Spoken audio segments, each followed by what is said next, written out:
ಶಿವಮೊಗ್ಗ ಜಿಲ್ಲೆ ಶಿಕಾರಿಪುರ ತಾಲೂಕಿನ ಶಿರಾಳಕೊಪ್ಪದ ಬಳಿ ಒಬ್ಬ ಮಹಿಳೆಯ ಕೊಲೆ ನಡೆದಿದೆ. ಈ ಕೊಲೆಗೆ ಕಾರಣ ಮಾತ್ರ ಇನ್ನೂ ಗೊತ್ತಾಗಿಲ್ಲ.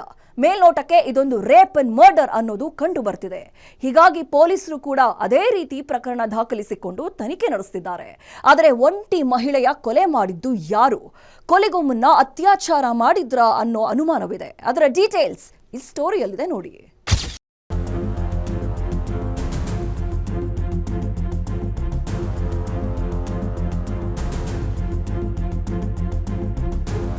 ಮನೆ ಮುಂದೆ ಜಮಾಯಿಸಿರೋ ಜನ, ಸ್ಥಳಕ್ಕೆ ಬಂದು ಮಹಜರು ಮಾಡ್ತಿರೋ ಪೊಲೀಸರು, ಜನ ಪ್ರವೇಶ ಮಾಡದಂತೆ ಮುನ್ನೆಚ್ಚರಿಕೆಯಿಂದ ಕಟ್ಟಿರೋ ದಾರದ ಬ್ಯಾರಿಕೇಡ್. ಈ ದೃಶ್ಯಗಳು ಕಂಡು ಬಂದಿದ್ದು ಶಿವಮೊಗ್ಗ ಜಿಲ್ಲೆ ಶಿಕಾರಿಪುರ ತಾಲೂಕಿನ ಶಿರಾಳಕೊಪ್ಪದ ಬೆಳಕಿ ಗ್ರಾಮದಲ್ಲೇ. ಇದಕ್ಕೆ ಕಾರಣ ಮಹಿಳೆಯೊಬ್ಬಳ ರೇಪ್ ಆ್ಯಂಡ್ ಮರ್ಡರ್.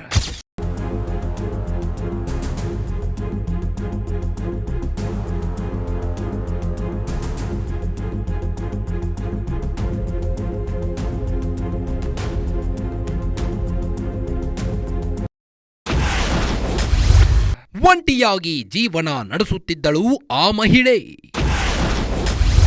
ಅಂಗನವಾಡಿ ಸಹಾಯಕಿಯಾಗಿ ಮಾಡ್ತಿದ್ಲು ಕೆಲಸ.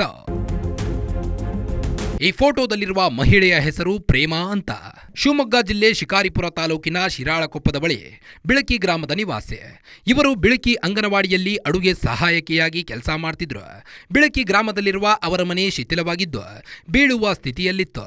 ಹೀಗಾಗಿ ಕಳೆದೊಂದು ವರ್ಷದಿಂದ ತೋರ್ಗಸಿ ಗ್ರಾಮದಲ್ಲಿ ಮನೆ ಬಾಡಿಗೆಗೆ ಪಡೆದುಕೊಂಡಿದ್ರು. ಆ ಮನೆಯನ್ನ ಬಾಡಿಗೆ ಪಡೆದುಕೊಂಡು ವಾಸವಾಗಿದ್ರು. ಇವರಿಗೆ 4 ಜನ ಮಕ್ಕಳು, 3 ಹೆಣ್ಣು ಮತ್ತು ಒಬ್ಬ ಗಂಡು ಮಗು ಇದ್ದಾನೆ. ಹೆಣ್ಣು ಮಕ್ಕಳಿಗೆಲ್ಲ ಮದುವೆಯಾಗಿದ್ದು ಮಗ ಕೂಲಿ ಕೆಲಸಕ್ಕೆಂದು ಸಾಗರದಲ್ಲಿದ್ದ. ಗಂಡ ಹಲವು ವರ್ಷಗಳ ಹಿಂದೆ ಮೃತಪಟ್ಟಿದ್ದ. ಹೀಗಾಗಿ ಈಕೆ ಒಂಟಿಯಾಗಿ ಜೀವನ ನಡೆಸ್ತಿದ್ಲು. ಅಂದರೆ ಆ ಎಮ್ಮಗೆ ಮನೆಯನ್ನು ಬಾಡಿಗೆ ಕೊಟ್ಟಿದ್ದೆ ನಾನು. ಶಿರಾಳಕೊಪ್ಪದಲ್ಲಿರೋದ್ರಿಂದ ನಮ್ಮ ಮನೆ ಖಾಲಿ ಇತ್ತು. 3 ಜನ ಹೆಣ್ಮಕ್ಳು, ಮಗ ಇದ್ದಾನೆ ಅನ್ನೋ ಕಾರಣಕ್ಕೆ ಅವರಿಗೆ ಬಾಡಿಗೆ ಕೊಟ್ಟೆ. ಆದರೆ ಎಮ್ಮ ಸುಮಾರು 1 ವರ್ಷದಿಂದ ಇದೇ ಮನೇಲಿ ಬಾಡಿಗೆ ಇದ್ದರು. ಅನ್ಯವಾಗಿ ಮಕ್ಕಳು ಅವ್ರ ಜೊತೆ ಎಲ್ಲ ಚೆನ್ನಾಗಿದ್ದರು. ಆದರೆ ಏಕಾಏಕಿ ನಿನ್ನೆ ನಡೆದಿರೋ ದುರಂತದ ಬಗ್ಗೆ ಬೆಳಗ್ಗೆ ಗ್ರಾಮಸ್ಥರು ನಂಗೆ ಫೋನ್ ಮಾಡಿಲ್ಲ. ಈ ಥರ ನಿಮ್ಮ ಮನೆಯಲ್ಲಿ ಈ ಥರ ಆಗಿದೆ ಅಂತಂದು ನಾನು ಬಂದು ನೋಡಿದಾಗ ಯಥಾಸ್ಥಿತಿಯ ಹೆಣ್ಮಗಳು ಮುಂದುಗಡೆ ಬಾಗಿಲನ್ನು ಹಾಕಿತ್ತು. ಮುಂದುಗಡೆ ಬಾಗಿಲು ಹಾಕಿದ್ದಿತ್ತು. ನಾಯಿ ಕೂಡ ಒಳಗೆ ಕಟ್ಟಿದ್ರು. ಹಿಂದುಗಡೆ ಡೋರ್ ಓಪನ್ ಆಗಿದೆ ಅಂತ ಸುಮಾರು ಜನ ಅಷ್ಟೊತ್ತಿಗೆ ಗ್ರಾಮಸ್ಥರು ಬಂದು ನೋಡಿದರು. ತದನಂತರ ಪೊಲೀಸ್ನವ್ರು ಬಂದು ಅದನ್ನು ನೋಡಿದಾಗ ಕೊಲೆ ಶಂಕೆ ಇರಬಹುದು, ಕೊಲೆ ಮಾಡಿರೋ ಶಂಕೆಯನ್ನು ವ್ಯಕ್ತಪಡಿಸಿದ್ದಾರೆ. ನೋಡ್ಬೇಕು ಮುಂದಿನ ಪ್ರೊಸೆಸ್ ಕಾನೂನು ಕ್ರಮ ಏನು ತಗೊಂಡು ಏನು ಹಿಡಿತೀವಿ.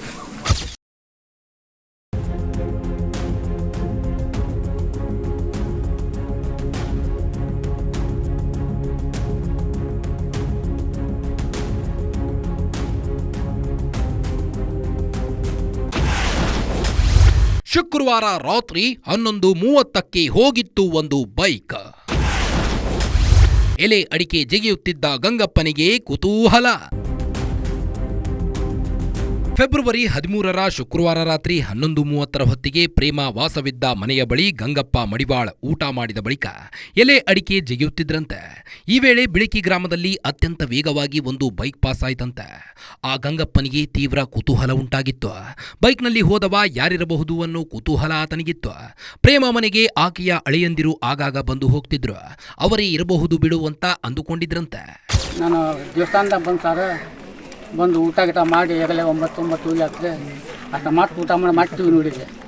ಆಮೇಲೆ ಅಕ್ಕಿಲಿ ಹಾಕಿಂದು ಹೊರಗಡೆ ಉಗುಳೋದು ಒಂದು ಸ್ವಲ್ಪ ಹೊತ್ತು ಕುಂತು ಕರೆಕ್ಟಾಗಿ ರೋಡಿಗೆ ಟಚ್ ಆಗ್ತದೆ ಬೈಕ್. ಮತ್ತು ಅಲ್ಲಿ ಹೋಗಿ ತಳಗ ಆ ಕ್ರಾಸಿ ಹೋಗಿ ಎಡ್ಕೋಬೇಕಲ್ಲ ಅಲ್ಲಿ ಅಂತಂದ್ರೆ ಅಲ್ಲಿ ಸ್ವಲ್ಪ ಜೋಲಿ ಹೋತ್ರಿ ಅವನಿಗೆ ಕ್ರಾಸ್ ಹೋತು. ಆಮೇಲೆ ಗಪ್ಪನಿಗೆ ಕಾಲಿತ್ತು.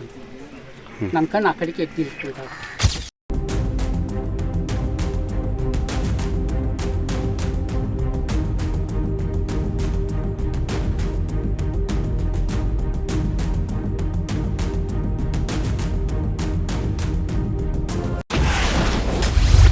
ಶನಿವಾರ ಅಂಗನವಾಡಿ ಶಿಕ್ಷಕಿಯಿಂದ ಬಂದಿತ್ತು ಕರೆ ಸ್ವೀಕರಿಸದ ಕಾರಣ ಪಕ್ಕದ ಮನೆಯವರಿಗೆ ಕಾಲ್. ಫೆಬ್ರವರಿ 14ರ ಶನಿವಾರ ಹಾವೇರಿಯಲ್ಲಿ ಕಾಂಗ್ರೆಸ್ ಸರ್ಕಾರ 1000 ದಿನ ಪೂರೈಸಿದ ಕಾರಣ ಸರ್ಕಾರ ಸಾಧನಾ ಸಮಾವೇಶ ಹಮ್ಮಿಕೊಂಡಿತ್ತು. ಈ ಕಾರ್ಯಕ್ರಮಕ್ಕೆ ಇವರು ಕೂಡ ಹೋಗಬೇಕಿತ್ತು.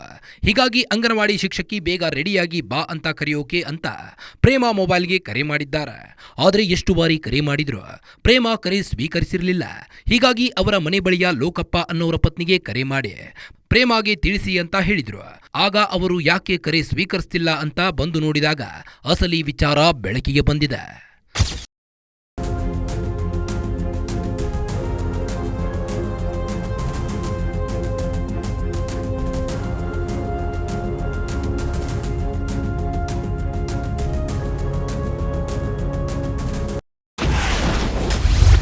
ಮನೆ ಬಳಿ ಬಂದಾಗ ಬಂದಾಗಿತ್ತು ಮುಂಬಾಗಿಲು, ಹಿಂಬಾಗಿಲಿನಿಂದ ಒಳಗೆ ಹೋದಾಗ ಸತ್ಯ ಬಯಲು. ಅಂಗನವಾಡಿ ಶಿಕ್ಷಕಿ ಕರೆ ಮಾಡಿದ ಬಳಿಕ ಲೋಕಪ್ಪರ ಪತ್ನಿ ಮನೆ ಬಳಿ ಬಂದು ನೋಡಿದ್ರು. ಆ ವೇಳೆ ಮುಂಬಾಗಿಲು ಬಂದಾಗಿತ್ತು. ಎಷ್ಟು ಬಾರಿ ಕದ ತಟ್ಟಿದ್ರೂ ಮನೆ ಒಳಗಿಂದ ಯಾವುದೇ ಪ್ರತಿಕ್ರಿಯೆ ಬಂದಿರಲಿಲ್ಲ. ಕೊನೆಗೆ ಹಿಂಬಾಗಿಲ ಮೂಲಕ ಒಳಗೆ ಹೋಗೋಣ ಅಂತ ಮನೆ ಹಿತ್ತಲಿಗೆ ಹೋಗಿ ಹಿಂಬಾಗಿಲು ತಟ್ಟಿದ್ದಾರೆ. ಒಂದು ಬಾರಿ ತಟ್ಟುವ ಹೊತ್ತಿಗೆ ಬಾಗಿಲು ಓಪನ್ ಆಗಿದೆ. ಒಳಗೆ ಹೋಗಿ ನೋಡಿದಾಗ ಪ್ರೇಮ ಅಂಗಾತವಾಗಿ ಮಲಗಿದ್ರು. ಅವರ ಮೈ ಮೇಲೆ ಉಡುಪುಗಳು ಇರಲಿಲ್ಲ, ನಗ್ನವಾಗಿ ಬಿದ್ದಿದ್ರಂತೆ. ಜೊತೆಗೆ ಗುಪ್ತಾಂಗದಲ್ಲಿ ರಕ್ತದ ಕಲೆಗಳು ಇದ್ವಂತೆ. ಕೂಡಲೇ ಅವರ ಸಂಬಂಧಿ ಸಾವಿತ್ರಿಗೆ ವಿಷಯ ಮುಟ್ಟಿಸಿದ್ದಾರೆ. ಆಕೆ ಬಂದು ಪ್ರೇಮ ಪಕ್ಕದಲ್ಲಿ ಬಿದ್ದಿದ್ದ ಸೀರೆಯನ್ನ ದೇಹದ ಮೇಲೆ ಹೊದಿಸಿದ್ರಂತೆ. ಬೆಳಗ್ಗೆ ಹಾಲು ಅಂತ ಇದ್ವಿ. ಈ ಕಡೆ ಆ ಮನೆ ಪಕ್ಕ ಅಕ್ಕಪಕ್ಕ ಇದ್ದವರೆಲ್ಲರೂ ನಮ್ಮನ್ನು ಬರ್ರಿ ನಿಮ್ಮ ಆಂಟಿ ಏನಾಗೈತಿ ಅಂತ ಕರೆಯಾಕೆ ಬಂದರು. ಆಮೇಲೆ ಹೋಗಿ ಬಾಡಿ ನೋಡಿದ್ವಿ. ಬಾಡಿ ನೋಡಿದ್ಮೇಲೆ ಒಂಥರ ರೇಪ್ ಕೇಸ್ ಥರ ಮಲಗಿತ್ತದು. ಆಮೇಲೆ ಪಕ್ಕ ಒಂದು ಸೀರೆ ಇತ್ತು, ಅದನ್ನ ಎಳೆದು ಮೈ ಮೇಲೆಲ್ಲ ಮುಚ್ಚಿದೆ. ಜನ ಅದು ಇದು ಏನು ಮುಟ್ಬೇಡಮ್ಮ, ಸೈಡು ಎತ್ತ ಏನು ಮುಟ್ಟಕ್ಕೆ ಹೋಗಬೇಡ ನೀನು ಅಂದರು. ಮುಟ್ಲೇ ಇಲ್ಲ. ಪಕ್ಕಕ್ಕೊಂದು ಸರ ಇತ್ತು, ತೆಗೆದಿಟ್ಟೆ.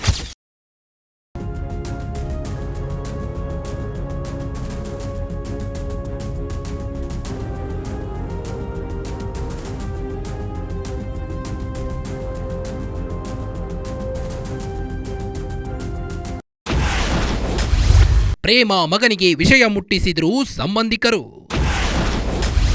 ಊರಿಗೆ ಬಂದ ಮಗನಿಂದ ಪೊಲೀಸರಿಗೆ ದೂರು ಸಲ್ಲಿಕೆ. ಶನಿವಾರ ಮುಂಜಾನೆ 8:30 ಸುಮಾರಿಗೆ ಪ್ರೇಮ ಮಗ ಮನೋಜ್ಗೆ ಸಂಬಂಧಿಕರು ವಿಷಯ ಮುಟ್ಟಿಸಿದ್ರು. ನಿಮ್ಮ ತಾಯಿ ಕೊಲೆಯಾಗಿದೆ ಅಂತ ಹೇಳಿದ್ರು. ತಕ್ಷಣ ಆತ ಊರಿಗೆ ಓಡೋಡಿ ಬಂದವ ತಾಯಿ ಸ್ಥಿತಿ ಕಂಡು ಕಣ್ಣೀರಿಟ್ಟು ಪೊಲೀಸರಿಗೆ ದೂರು ನೀಡಿದ್ದ.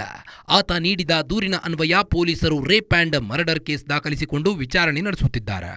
ಬಿಳಕಿ ಗ್ರಾಮದ ಮುಖಂಡ ಶಿವನಾಯಕ್ ಹೇಳುವಂತೆ ಪ್ರೇಮ ಅತ್ಯುತ್ತಮವಾಗಿ ಕೆಲಸ ಮಾಡ್ತಿದ್ರಂತೆ. ಮಕ್ಕಳನ್ನ ಅತ್ಯಂತ ಸುರಕ್ಷಿತವಾಗಿ ನೋಡಿಕೊಳ್ತಿದ್ರು ಅಂತ ಮಾಹಿತಿ ನೀಡಿದ್ದಾರೆ. ಅಲ್ಲಿಂದ ಸುಮ್ಮನೆ ನನಗೆ 8 ಗಂಟೆ ಸುಮಾರು ಗೊತ್ತಾಗ ಸುದ್ದಿ ಗೊತ್ತಾದ ಕೂಡ ಇಲ್ಲಿ ಬಂದೆ. ಪಾಪ ಅಮ್ಮ ಕೆಲಸ ಮಾಡ್ತಾಯಿತ್ತು, ಅಂಗನವಾಡಿಯಲ್ಲಿ ಕೆಲಸ ಮಾಡ್ತಾಯಿತ್ತು.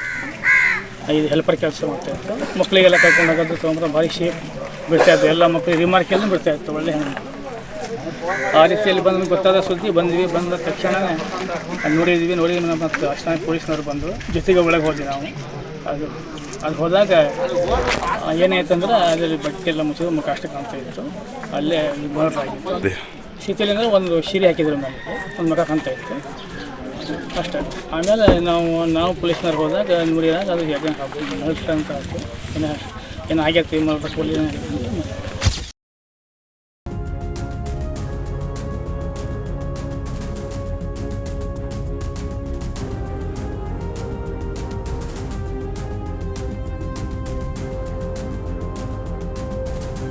ಶುಕ್ರವಾರ ರಾತ್ರಿ 9 ಗಂಟೆ ಬಳಿಕ ಮನೆಗೆ ಮರಳಿದ್ದ ಪ್ರೇಮ ಎಂದಿನಂತೆ ಊಟ ಮುಗಿಸಿ ಮಲಗಿದ್ದಾರೆ.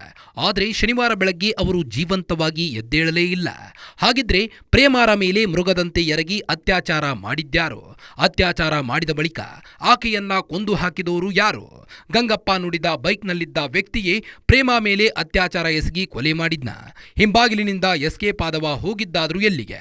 ಈ ಎಲ್ಲಾ ಪ್ರಶ್ನೆಗಳಿಗೆ ಉತ್ತರ ಕಂಡುಹಿಡಿಯೋ ಕೆಲಸವನ್ನ ಪೊಲೀಸರು ಮಾಡ್ತಿದ್ದಾರೆ. ಶೀಘ್ರವೇ ಪ್ರೇಮ ಹತ್ಯೆ ಹಿಂದಿನ ಸತ್ಯ ಬಯಲು ಮಾಡ್ತೀವಿ ಅನ್ನೋ ವಿಶ್ವಾಸವನ್ನ ಪೊಲೀಸರು ವ್ಯಕ್ತಪಡಿಸಿದ್ರು. ಹಳ್ಳಿಯಲ್ಲಿದ್ದ ಮಹಿಳೆ ಮೇಲೆ ಅತ್ಯಾಚಾರ ಮಾಡಿ ತಪ್ಪಿಸಿಕೊಂಡಿದ್ದು ಹೇಗೆ ಅನ್ನೋ ಪ್ರಶ್ನೆಗಳು ಈಗ ಎದ್ದಿವೆ.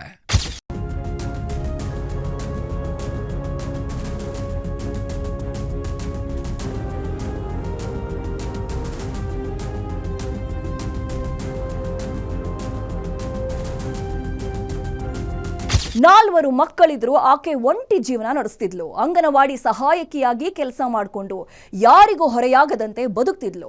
ಅಂತಹ ಮಹಿಳೆಯನ್ನ ಕೊಲೆ ಮಾಡಲಾಗಿದೆ. ಪೊಲೀಸರು ರೇಪ್ ಅಂಡ್ ಮರ್ಡರ್ ಕೇಸ್ ದಾಖಲಿಸಿಕೊಂಡು ತನಿಖೆ ಕೈಗೊಂಡಿದ್ದಾರೆ. ಶೀಘ್ರವೇ ಆರೋಪಿಗಳನ್ನ ಬಂಧಿಸುವ ವಿಶ್ವಾಸ ವ್ಯಕ್ತಪಡಿಸಿದ್ದಾರೆ. ಇದಾಗಿತ್ತು ಈ ಹೊತ್ತಿನ ವಿಶೇಷ. ನೋಡ್ತಾ ಇರಿ, ಇದು ಗ್ಯಾರಂಟಿ ನ್ಯೂಸ್. ಸುದ್ದಿ ಖಚಿತ, ನ್ಯಾಯ ನಿಶ್ಚಿತ.